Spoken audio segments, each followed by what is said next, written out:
नमस्कार, मैं आज आपके समक्ष एकांकी संचय की अंतिम एकांकी दीपदान के कुछ प्रश्न उत्तर लेकर प्रस्तुत हुई हूँ।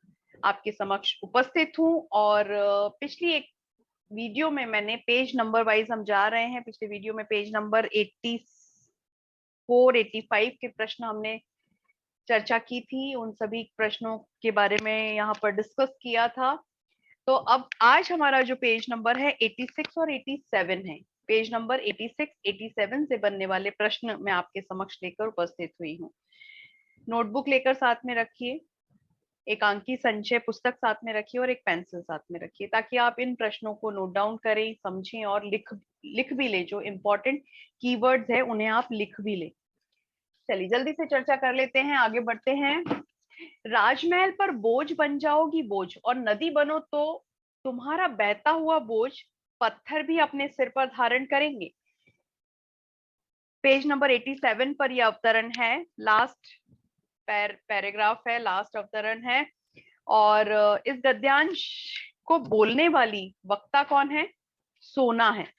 आप सभी को पता है कि सोना कौन है। सोना के बारे में जानकारी आपने एकांकी पढ़ी है तो आपको पता होगा। चर्चा करेंगे हम अगले प्रश्न में यहाँ पर। तो पहला प्रश्न लेती हूँ। सोना ने पन्ना को बनवीर की कृपा के विषय में क्या क्या बताया था? विस्तार पूर्वक उत्तर लिखिए। इस प्रश्न का उत्तर आपको पेज नंबर 86 पर मिलेगा। ध्यान दीजिएगा। सोना ने पन्नाधाय को, सोना किससे संवाद कर रही है, किससे बात कर रही है? पन्ना से बात कर रही है, पन्नाधाय से बात कर रही है। वो वहां क्यों आई थी? वो वहां बनवीर का संदेश लेकर आई थी। वो कुंवर उदय सिंह को दीपदान उत्सव में ले जाने के लिए वहां आई थी। लेकिन पन्ना दूरदर्शी महिला है, वो भाग गई थी, पहले से ही पहचान गई थी कि कुछ ना कुछ षड्यंत्र है। बनवीर के द्वारा रचा गया ये षड्यंत्र है। बनवीर निष्कंटक राज्य प्राप्त करने के लिए कुंवर और विक्रमादित्य की हत्या जरूर करेगा, या उन्हें बहुत इस बात का अंदेशा हो ही गया था, इसलिए उसने दीपदान उत्सव में जाने से मना कर दिया था और इसी वजह से कुंवर रूठ गए थे। ये पिछले वीडियो में हमने पढ़ लिया था। तो चलिए प्रश्न एक बार फिर से पढ़ती हूँ। सोना ने पन्ना को बनवीर की कृपा के विषय में क्या क्या बताया? वो बनवीर का गुणगान कर रही थी कि तुम भेज नहीं रही हो, तुम्हें भेज देना चाहिए, तुम क्यों अरावली पर्वत बनकर अड़ गई हो, तुम्हें बनास नदी बनकर बहना चाहिए, तुम्हें भी नाचना गाना चाहिए। सारी बातें सोना ने पन्ना से कही थी। बनवीर के विषय में कृपा मतलब बनवीर इतने दयालु हैं, बनवीर ने मुझ पर कृपा की है, तो उसके विषय में क्या क्या बात की? तो प्रश्न को बहुत ध्यान से पढ़िए, प्रश्न पढ़ने के बाद समझिए और याद कीजिए कि ये जो घटना है कब हुई थी, किसने कहा था, कुछ संवाद थे, उन्हें याद करने की कोशिश कीजिए। और याद कब रखेंगे आप? जब आप उन्हें पढ़ेंगे, उस एकांकी को पढ़ेंगे, ध्यान पूर्वक पढ़ेंगे। तो उत्तर की ओर ध्यान दीजिए। सोना ने पन्नाधाय को बताया कि बनवीर द्रौपदी के चीर के समान उस पर कृपा करता है। किसके समान? द्रौपदी के चीर की समान। बनवीर द्रौपदी के चीर के समान उस पर कृपा करता है। ओके। वह सोना के लिए रेशम की झूल भी लाया था। क्या लेकर आया था? रेशम की झूल। रेशम की झूल लेकर आया था। बनवीर ने सोना से कहा था कि पन्ना धाय तो महल में अरावली पर्वत बनकर बैठी हैं, वे सभी संकटों से कुंवर की रक्षा कर रही हैं।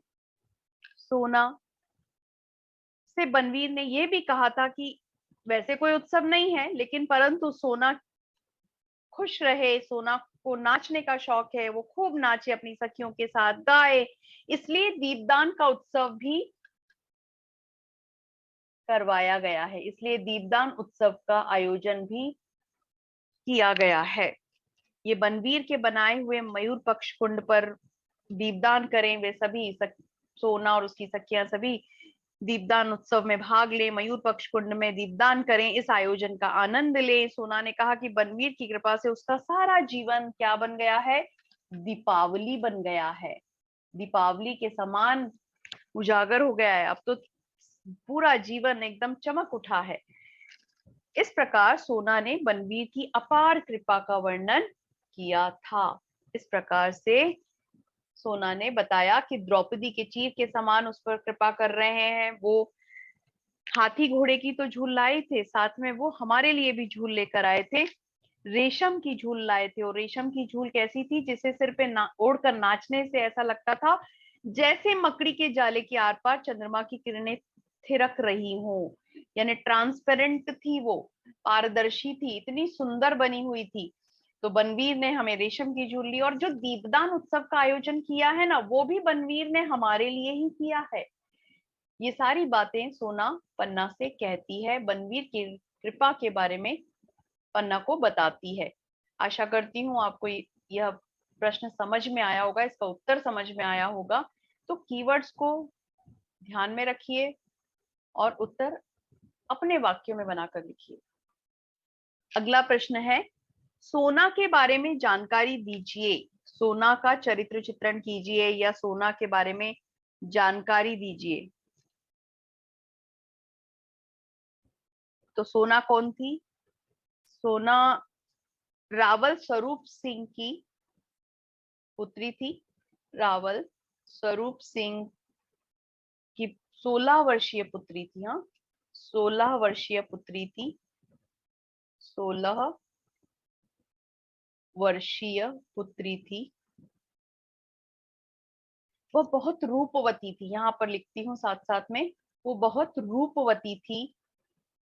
सोना स्वभाव से चंचल और नटखट थी। सोना का स्वभाव कैसा था? चंचल और नटखट थी। वाकपटु थी, बात करने में बड़ी पारंगत थी, वाकपटु थी। बनवीर ने उसे दीपदान महोत्सव में पन्ना और कुंवर उदय सिंह को ले जाने के लिए भेजा था। वह भोली और सरल स्वभाव की, उसे ये नहीं पता था कि बनवीर क्या चाहता है। वह भोली थी, वो सिर्फ संदेश वाहक बनकर वहां आई थी। वह भोली व सरल स्वभाव की थी। बनवीर के द्वारा दिए गए प्रलोभन में वो फंस चुकी थी। उसे लग रहा था कि बनवीर बड़ा कृपालु है। सोना कुंवर उदय सिंह को अपनी ओर आकर्षित करने का भी प्रयास करती कर रही थी। वह महत्वाकांक्षी भी थी। वह महत्वाकांक्षी भी थी। तो इतने सारे कीवर्ड्स के साथ अगर आप उत्तर लिखेंगे तो जरूर आपको अच्छे अंक मिलेंगे। तो कौन थी सोना? रावल स्वरूप सिंह की 16 वर्षीय पुत्री थी। वह रूपवती थी, स्वभाव चंचल और नटखट थी, बोलने में बड़ी पारंगत थी, वाकपटु थी। पन्ना के द्वारा किए गए सभी प्रश्नों के उत्तर उसने बहुत आसानी से दिए। वह भोली और सरल स्वभाव की थी। वो बनवीर का संदेश लेकर आई थी, लेकिन बनवीर के इरादों से वो परिचित नहीं थी। वह महत्वाकांक्षी भी थी। इन सभी प्रश्नों को ध्यान से कीवर्ड्स के साथ लिखिए और अच्छे अंक प्राप्त कीजिए। पढ़िए, क्योंकि ये बहुत जरूरी है। एकांकी, ये 2 एकांकी जो आपसे पूछी जाने वाली हैं सेमेस्टर 2 में, सूखी डाली और दीपदान, जिसमें दीपदान बहुत बड़ी एकांकी और हर एक वाक्य से बहुत महत्वपूर्ण प्रश्न बनते हैं इस एकांकी में। अगला प्रश्न है, कभी कभी आपसे संदर्भ भी पूछा जाता है। वाक्य का संदर्भ स्पष्ट कीजिए, आशय स्पष्ट कीजिए। और ये एकांकी जो है गूढ़ अर्थ लेकर लिखी गई है। राम कुमार वर्मा जी ने बहुत अच्छी एकांकी लिखी है, और इसके अंदर बहुत सारे अर्थ समाये हुए हैं। तो वाक्य का संदर्भ आपसे जरूर पूछा जा सकता है। महल में धायमा अरावली पर्वत बनकर बैठ गई हैं। कथन का आशय स्पष्ट कीजिए। जब आशय आपसे पूछा जाता है तो आपको वक्ता, श्रोता और उसका अर्थ बताना है, किन परिस्थितियों में ये बात कही गई थी, और अर्थ स्पष्ट करना है।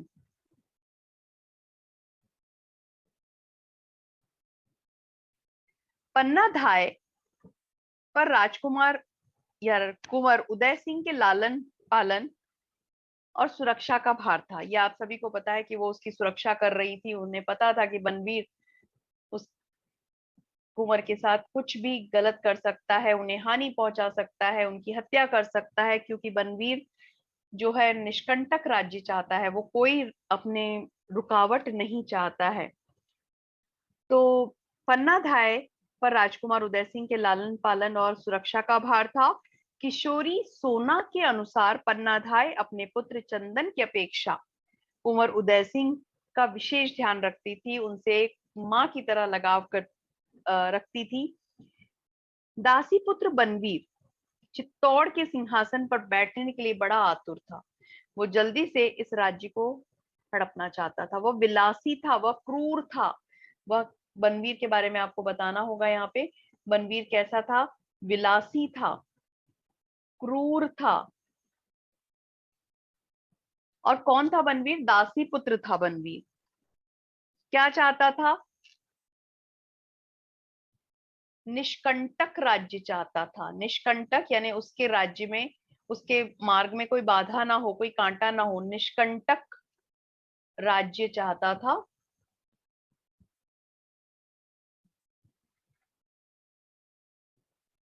और कांटा कौन था? कुंवर उदय सिंह था, विक्रमादित्य था उसके इस निष्कंटक राज्य की जो इच्छा है उसमें।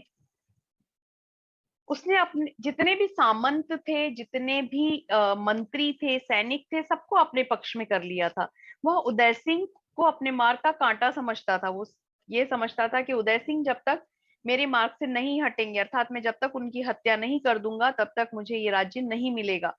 लेकिन पन्नाधाय के सामने उसकी एक ना चलती थी। पन्नाधाय पर्वत के समान अटल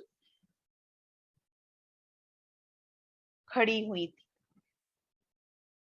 यानी कुंवर की रक्षा के लिए पर्वत बनकर वो बीच में खड़ी हुई थी। तो जिसके कारण वो अपनी किसी भी योजना में सफल नहीं हो पाता था। पन्ना जो है दूरदर्शी थी, सतर्क थी, वो सब जानती थी कि क्या हो सकता है, और इसीलिए वह कुंवर की रक्षा करना चाहती थी, उनकी सुरक्षा करना चाहती थी। और इसी कारण उपर्युक्त बात बनवीर ने सोना से कही थी कि वो अरावली पर्वत बनकर बैठ गई हैं। ओके। और सोना यही बात कहती है, दोहराते हुए पन्ना को बताती है कि उन्होंने कहा था महल में धायमा पर अरावली पर्वत बनकर बैठ गई। अरावली पहाड़ तो तुम लोग बनास नदी बनकर बहो, कि तुम पन्ना की तरह मत हो जाओ। तुम्हें क्या बनना है? बनास नदी। जो जिस दिशा में तुम्हें मोड़ा जाए उस दिशा में तुम मुड़ जाओ, जहां तुम्हारा लाभ हो उस दिशा में ही कार्य करो। तो ये बातें ये बताती हैं कि अरावली पर्वत अर्थात उसकी सुरक्षा के लिए पर्वत के समान अटल बनकर खड़ी हुई थी, वो सुरक्षा करने के लिए तैयार थी। बनवीर और कुंवर, बनवीर अगर कुंवर तक पहुंचता तो उसके बीच में एक पर्वत था, वो पन्ना थी।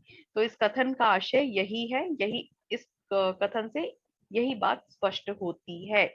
तो एक बार फिर से रिपीट करती हूँ। पन्ना धाय पर कुंवर उदय सिंह के लालन पालन और सुरक्षा का भार था। किशोरी सोना के अनुसार पन्नाधाय अपने पुत्र चंदन की अपेक्षा कुंवर उदय सिंह का ज्यादा ध्यान रखती हैं। और उसने ये बात कही भी थी कि एक कटार को अपने हृदय में रखने के लिए म्यान ने अपना हृदय खोखला कर दिया हो। ऐसा लगता है मुझे तो कि तुम अपने पुत्र को भूल गई हो, सिर्फ कुंवर का ही ध्यान रखती हो। दासी पुत्र बनवीर जो है चित्तौड़ पर शासन करना चाहता था, निष्कंटक राज्य चाहता था। वो विलासी था, क्रूर था, अत्याचारी था, षड्यंत्रकारी था। उसने अनेक सामंतों और सैनिकों को अपनी ओर मिला लिया था और अपने पक्ष में कर लिया था, और कुंवर उदय सिंह को अपने मार्ग का कांटा समझता था और उन्हें समाप्त कर देना चाहता था। लेकिन पन्ना उसके इरादों को भली भांति जानती थी। पन्ना के आगे उसकी एक नहीं चलती थी। पन्ना की सतर्कता के कारण ही उसकी सारी योजनाएं विफल हो जाती थी। इसीलिए वह कह रहा है कि पन्ना महल में अरावली पर्वत बनकर बैठ गई है। आशा करती हूँ इस कथन का आशय आपको समझ में आया होगा। चौथे प्रश्न की ओर बढ़ते हैं। बनवीर की आग की कलियों तुम्हारे पीछे काली राख है, ये मत भूल जाना। प्रस्तुत कथन का संदर्भ स्पष्ट कीजिए। जब संदर्भ आपसे पूछा जाएगा तो वक्ता लिखना है आपको, श्रोता लिखना है, कब कहा गया ये कथन और क्यों कहा गया। ठीक है। इन चारों का उत्तर आपके इस प्रश्न के उत्तर में होना चाहिए, इन चारों का जवाब होना चाहिए। तो चलिए देख लेते हैं। प्रस्तुत कथन अब आपको लिखना है। जब आप संदर्भ लिखते हैं तो आप लेखक का नाम लिखेंगे, एकांकी का नाम लिखेंगे। क्या लिखेंगे आप? कि प्रस्तुत पंक्ति राम कुमार वर्मा जी द्वारा लिखित दीपदान एकांकी से ली गई है। पन्ना ने सोना को फटकारती, जब सोना वहां आई थी वो, कि आप क्यों नहीं भेज रही हो, आप उसे भेज दो, कुंवर को भेज दीजिए दीपदान उत्सव में हमारा नृत्य देखने के लिए।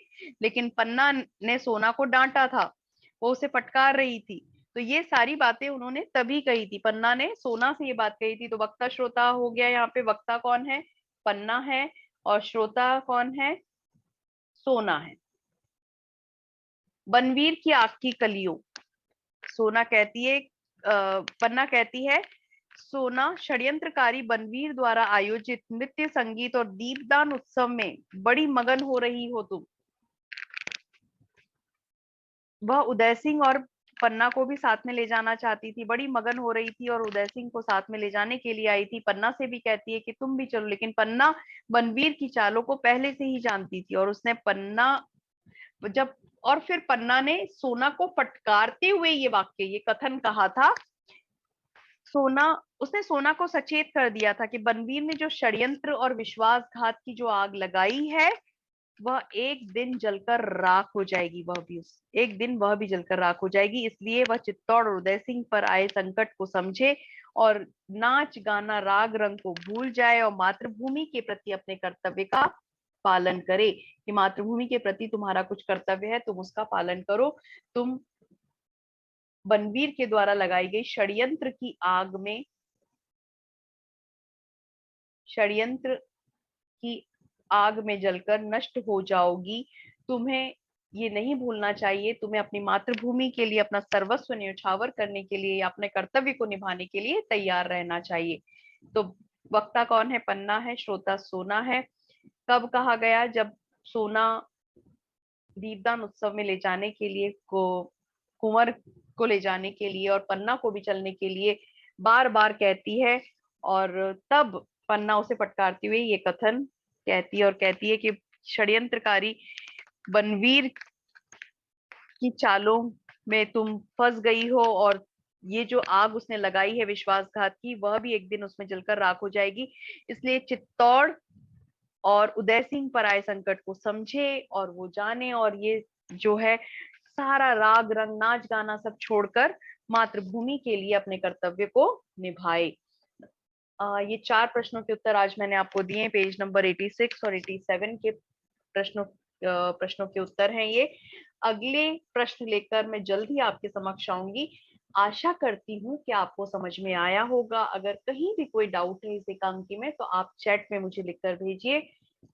आप वहां पे मैसेज कर सकते हैं मुझे, मैं उनका उत्तर देने का प्रयास करूंगी। धन्यवाद।